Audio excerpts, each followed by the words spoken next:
Assalamualaikum. Waalaikumsalam. Selamat siang anak-anak. Iya, Pak. Oke. Kenalkan, nama saya Juanda Abimanyu. Di sini saya akan menggantikan Bapak Hernof yang kemarin mengajar sejarah Indonesia sebelumnya. Sejarah ya sebelumnya. Di sini sebelum kita mulai pelajaran, sebaiknya kita memulai untuk berdoa ya. Di sini Pak kelas siapa? Ya, Pak. Oke, silakan Nak Jerry. Oke, silakan Nak Jerry. Pimpin doanya. Baiklah, teman-teman, sebelum kita memulai pelajaran kita hari ini, marilah kita berdoa menurut agama dan keyakinan kita masing-masing. Berdoa dimulai.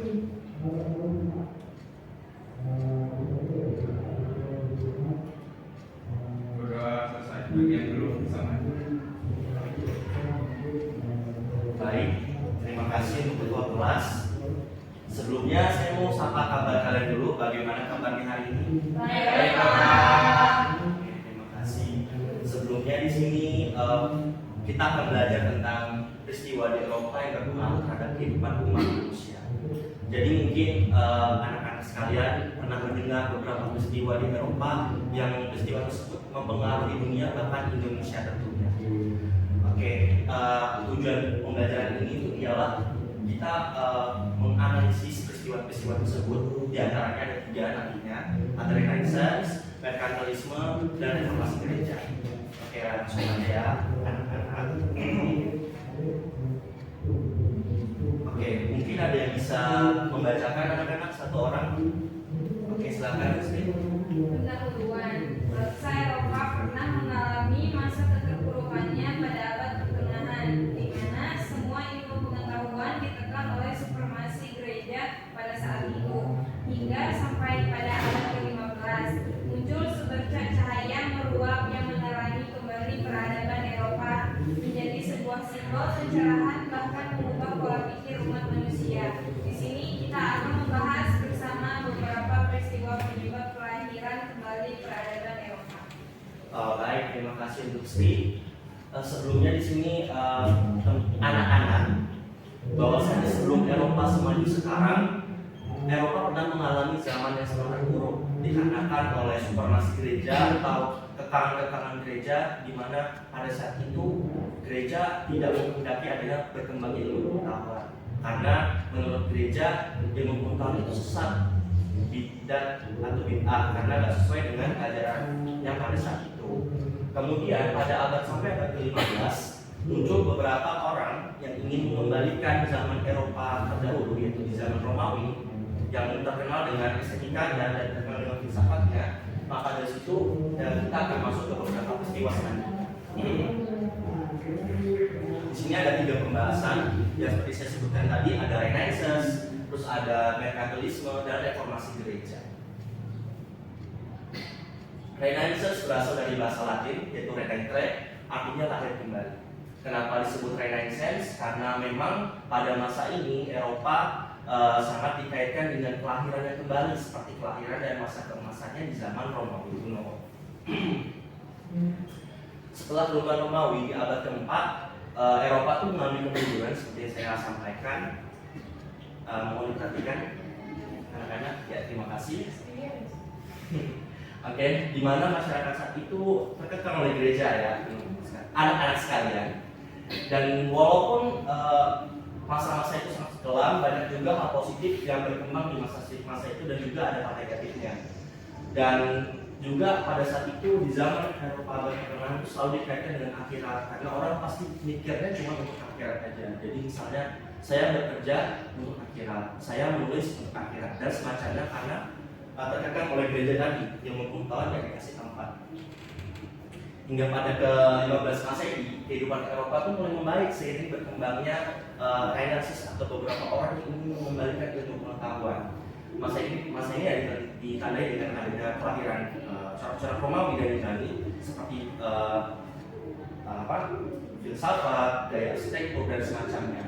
Dan juga kesadaran ini muncul pertama kali di Italia yang disebabkan oleh Leon Battista Alberti, seorang arsitektur dari kota Fiorentina. Dia berkata bahwa semua orang dapat melakukan hal yang mereka inginkan karena mereka tuh tidak terikat oleh aturan tertentu karena manusia memiliki hak asasinya sendiri. Oke, mungkin langsung aja.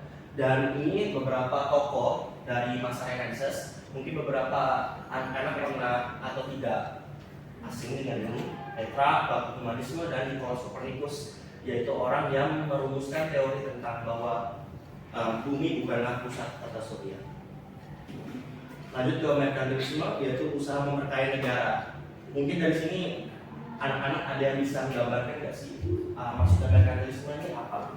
Satu orang. Ya, Gereja bangsa lain, Pak. oh boleh, itu masuk. Bagus. Jadi ada lagi satu. Siapapun itu nggak apa-apa, karena kita nggak harus benar. Kita tahu ya. Oke, mungkin selanjutnya akan kita pelajari bersama, yaitu di mana kerajaan Eropa pada saat itu tuh memiliki sistem yang mereka harus memperkaya diri mereka lah, dan mereka menghalalkan segala cara karena juga ada beberapa sebab yang dimana pada saat itu selat di antara Turki, antara kota Konstantinopel dengan Turki itu sudah digempur oleh umat Muslim, sehingga Eropa memikirkan bagaimana sih dia harus bisa tetap berjaya. Maka dari itu mereka memikirkan untuk menjelajah.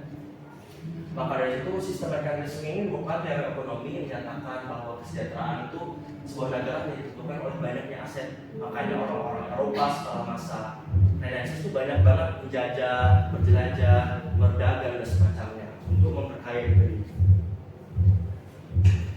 Yang biasanya disebut ada sistem mother country, itu ibu negara, di mana kalau kita dulu dijajah Belanda, kita termasuk bagian dari Hindia Belanda karena ibunya Hindia Belanda adalah di negara Belanda itu sendiri.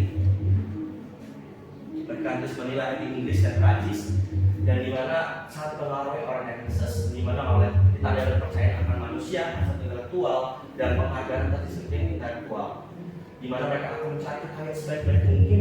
Oke, di mana kerajaan Eropa itu menghendaki adanya keinginan untuk memperkaya diri, maka dari itu mereka ada sistem namanya merkantilisme, sebuah teori ekonomi yang menyatakan bahwa kesejahteraan itu didasarkan oleh banyaknya aset atau kekayaan yang mereka miliki.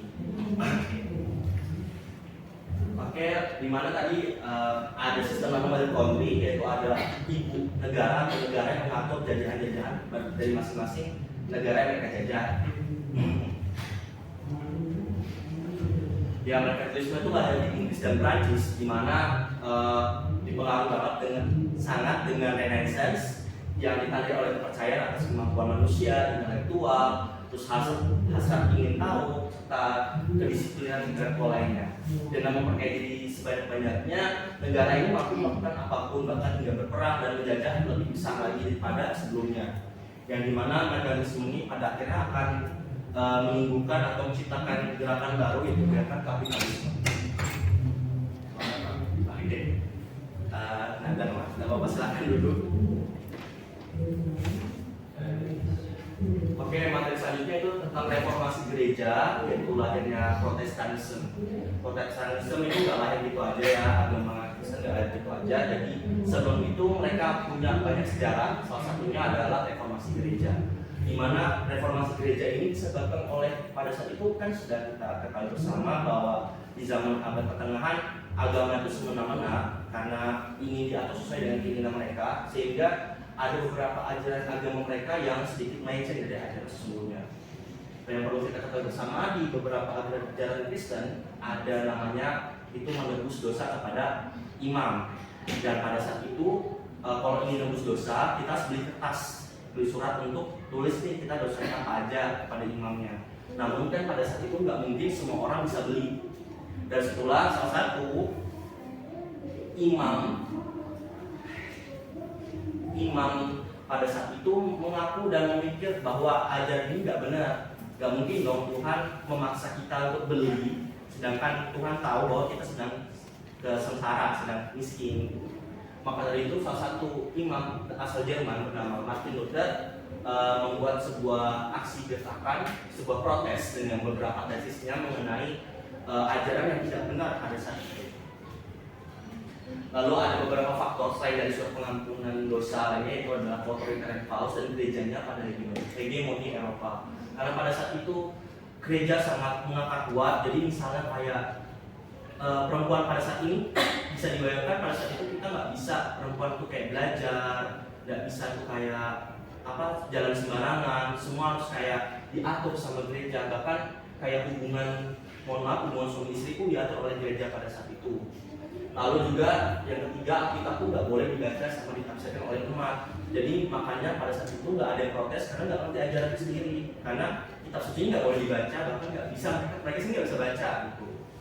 Lalu yang keempat, karena tadi mereka nggak banyak yang bisa baca tuh ayat kitab sucinya, terus nggak ada yang protes.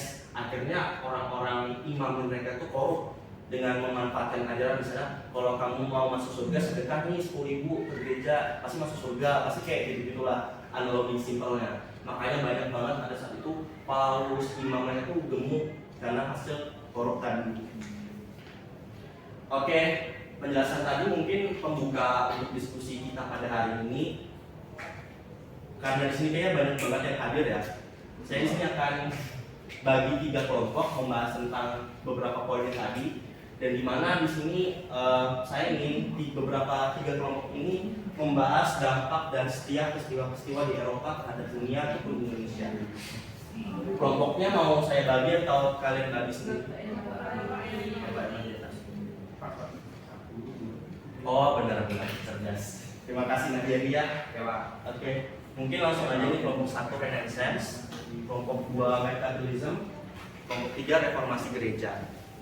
Tadi tugasnya ialah mencari dampak ya, karena dampak dari 3 cara pemikiran tadi sesuai dengan tema yang saya bagikan kepada anak sekalian.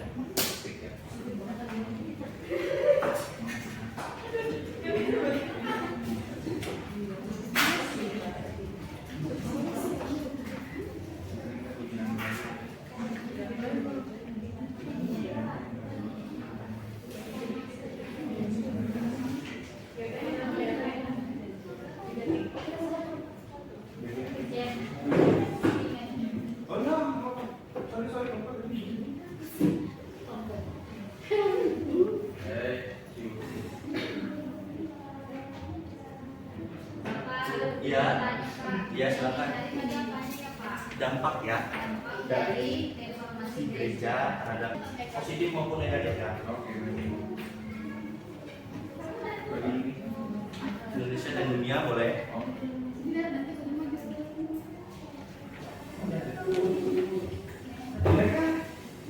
Siapa ini? Masa aku? Itu apa? Jadi macet jalan apa? Macet jalan apa? Berbangkis ya, macet banget. Nah, dari sini sampai bawah. Bawa ke lepas ambil di depan ya. Kalau nggak ada pulpen ke koperasi ya. Ini kan do, ini kan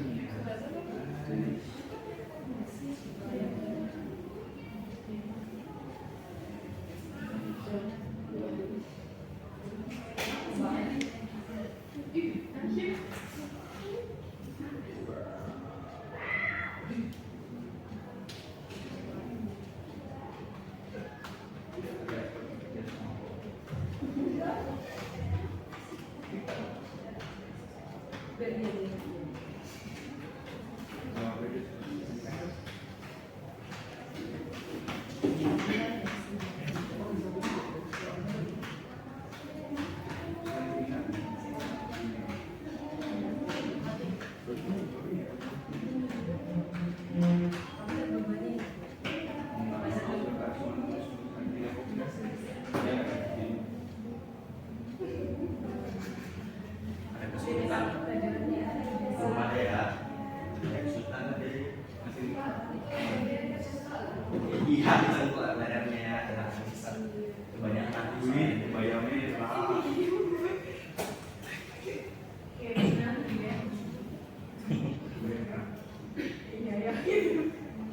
ayo, anu nak bisa dari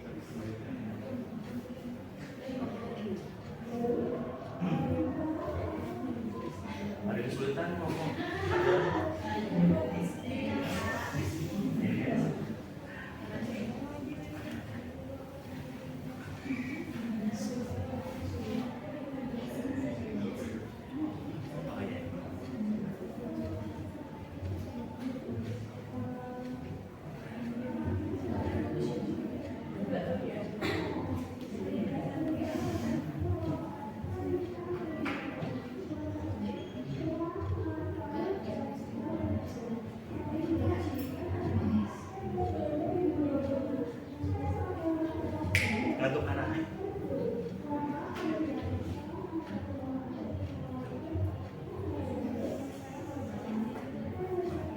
Nggak ada ini ya sampai mungkin 15 menit dari tadi. Ini sudah anggap 5 menit ya. Soalnya karena ini fleksibel, karena akan banyak berapa waktu saya kasih 15 menit.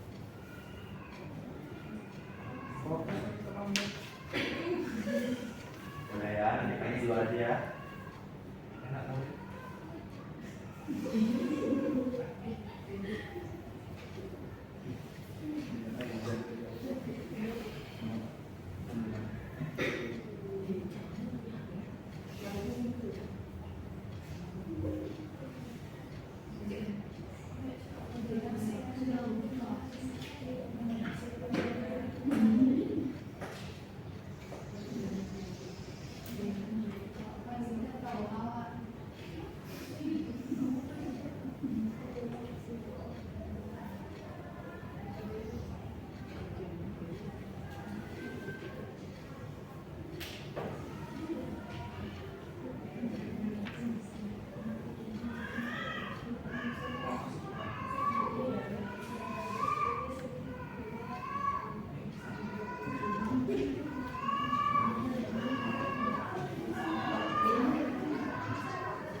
Oke, waktunya habis.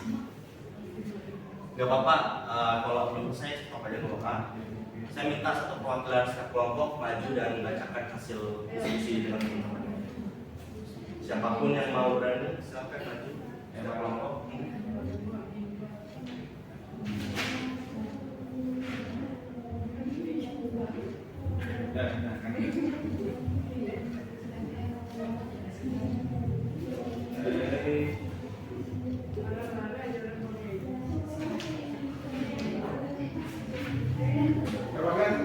Ya, satu aja.